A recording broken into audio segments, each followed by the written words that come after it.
The Oregon Ducks are likely to be without Evan Stewart for the 2025 season. Let's talk about how that impacts the Ducks and what we can take, if anything, from this wide receiving core.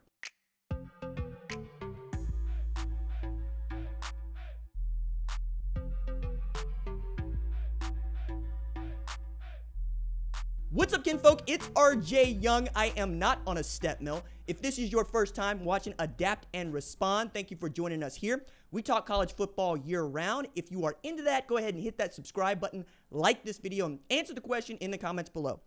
Who do you expect to lead the Oregon wide receiving core in 2025 after news of Evan Stewart's apparent knee injury? I'm also going to take this opportunity to remind you, we got an audio podcast on Apple and Spotify. If you enjoy the show and you would like to consume it that way, it'll be over there. It is really growing quickly. I'm very excited about it. And you can help us by reviewing the show, by giving 5-star ratings, sharing the show with friends, because that's how it's going to grow. And if you do so, I'm prepared to give you one of these stickers, right? I'm putting these in the mail pretty soon. I've already got a bunch of responses. As a personal thanks from me for reviewing the show on Apple and Spotify and telling people about it.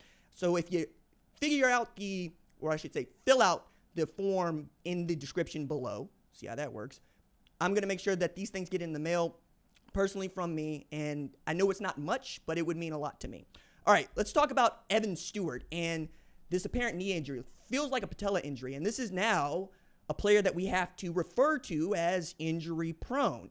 Remember, he did not play against Ohio State when they had that game at the Rose Bowl. And though he had 48 catches, 613 yards, right? He had a lower back injury that kept him out of that game. And now with this knee injury, it's going to be perhaps 2026 before we get to see Evan Stewart play again. This is a 5-star talent wide receiver who had transferred in from A&M. Really outstanding player and was prepared to lead this receiving core into 2025 with Trayshawn Holden and Tej Johnson leaving the program. So what do they got left? They got Justice Lowe, right, which I think is pretty good. Malik Benson is pretty good. Gary Bryant Jr. is pretty good. But the guy that I'm really excited to see is a true freshman. It's Dakorien Moore. This is the closest thing that Oregon would have to a Jeremiah Smith kind of talent at their disposal, especially in Dante Moore's year one. And he's going to need all the help he can get, right? They're probably going to be a little bit more intensive in their run game now as they're developing that wide receiving core and as they're getting Dante Moore used to being the starter.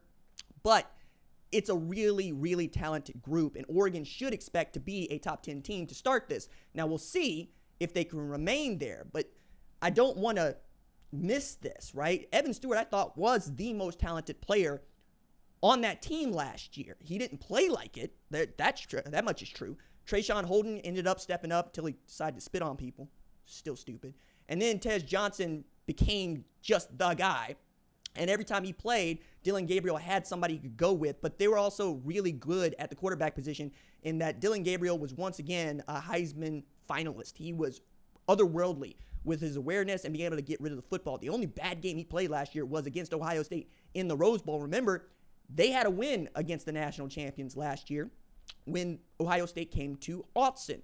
Now it feels like either you're going to have to find somebody like Dakorien Moore to make up the slack, or you just might not be able to do it because the portal is closed, right? Like, you're not going to get anybody new that can help you in the ways that Evan Stewart can help you now. And as I was talking earlier last month about what I thought Oregon should be able to do or not do, we've been really interested in what they have not been able to get done in recruiting, what they have not been able to get done in the transfer portal, but somehow Dan Lanning seems to come up with a team that is more than competitive, and they'll remind you they're the reigning Big Ten champions.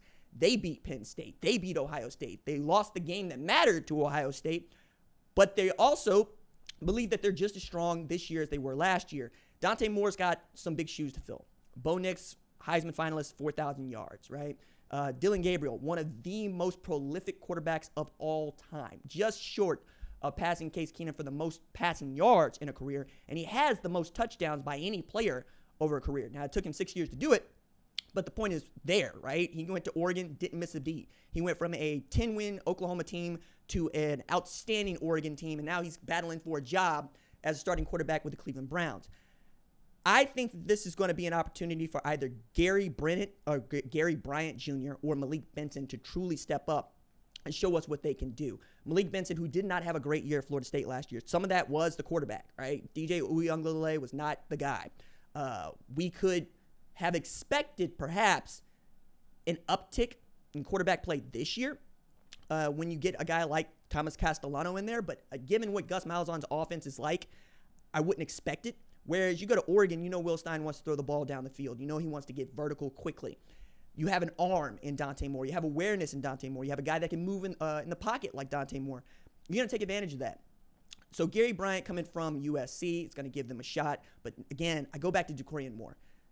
Coming out of Duncanville, there was not a better wide receiver in the 2025 class. There just wasn't.